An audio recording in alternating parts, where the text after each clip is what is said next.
Hello po, magandang umaga sa ating pong lahat. Mula tayo ay naririto po sa ating programang Letter from Our Lover.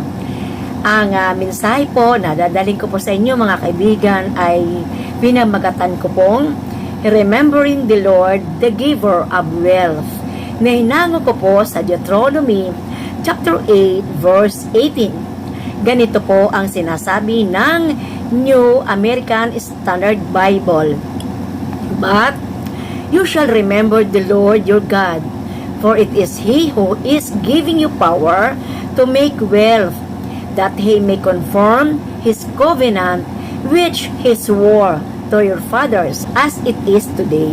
Tagalog naman po, Deuteronomio 8, talata 18, alalahanin ninyong siya ang nagbibigay ng lakas upang managana kayo, at ito'y bilang pagtupad niya sa kanyang pangako sa inyong mga ninuno. Lagi po pinagpapala ng Diyos ang kanyang salita. Tayo po yung saglit na manalangin, Lord. Basbasan niyo po kami ngayon umaga. Patuloy kayo magsalita sa bawat isa sa amin, Panginoon. Patuloy niyo pong pagpalain amin na taga-subaybay ngayon umaga. Salamat po sa pangalan ni Jesus. Amen. Glory to Jesus. Glory to God. Ang teksto natin ngayon umaga ay naganap nang ang Israel ay naghahanda pagpasok sa Promised Land. Binigyan sila ni Moses ng mga tagubilin o babala sa mga bagay na dapat nilang iwasan at gawin kapag naroon na po sila sa Promised Land.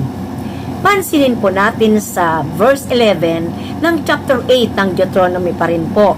Sabi doon na huwag kalilimutan ang Diyos kasama ang kanyang utos. Binigyan din ni Moses, ating teksto ngayon umaga, ng Diyos ang pinagmumula ng lakas at yaman, kaya wag na wag siyang kalilimutan yung kanilang pananagana, hindi dahil sa kanilang pagsisikap. Hinimok ni Moses ang Israelita pa rin na alalahanin ang malaking papel na ginampanan ng Diyos sa kanilang tagumpay upang hindi sila magyabang at magmalaki. Moses warns the Israelites against attributing wealth to their own strength and power. At alam ni Moses na kapag hindi nag-ingat ang mga Israelita, kalilimutan nila yung 40 taon na naroon sila sa wilderness, na kung saan sila'y kinalinga, inibig, na nag-provide si Lord sa lahat ng kanyang pangailangan. Moses said that they should depend entirely on God, because He is the one who gives them power to be successful. Sabi ng ating text ngayon umaga, siya ang nagbibigay ng lakas upang managana kayo. Kaya lahat ng kanilang tinatamasang kaunlaran, kasaganaan at tagumpay ay dahil sa pangako ng Diyos sa kanilang mga ninuno na sila Abraham, Isaac at Jacob. Sabi ng ating teksto, it was a confirmation of God's promises with their ancestors, a promise of prosperity and great blessings. So today, God is reminding us, like the Israelites, not to forget Him. Mga kaibigan, gaya po ng Israelita sa pagbababala ni Moses sa kanilang panahon, ngayon naman po ang Panginoon ay nagbababala sa atin na wag pong kalilimutan natin ang Panginoon. Siya ang nagbibigay sa atin ng lakas, siya nagpapakain sa atin, nagpapainom, ginagamit lamang pong ating mga trabaho upang tayo managana.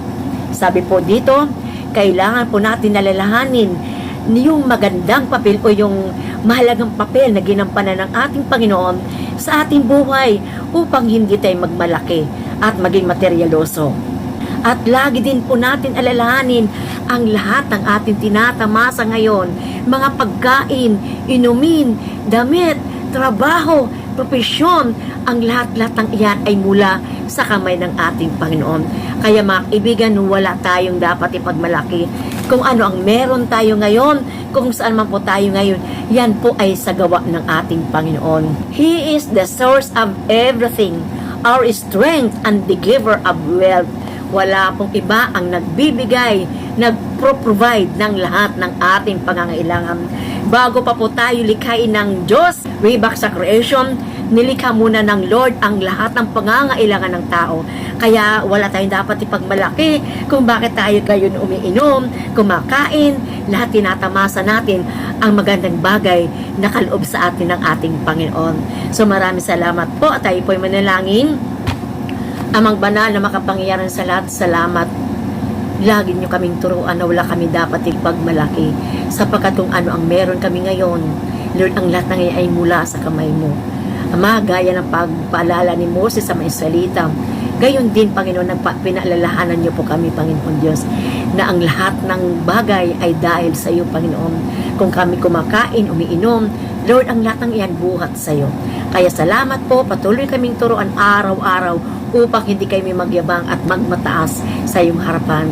Bigyan niyo kami ng kababaang loob at mapagpasalamat lagi araw-araw sa aming buhay. Kaya purihin ka sa pangalan ni Jesus. Amen. Glory to Jesus. Maraming salamat po at pagpalain ng ating Panginoon. Shalom everyone. Bye-bye.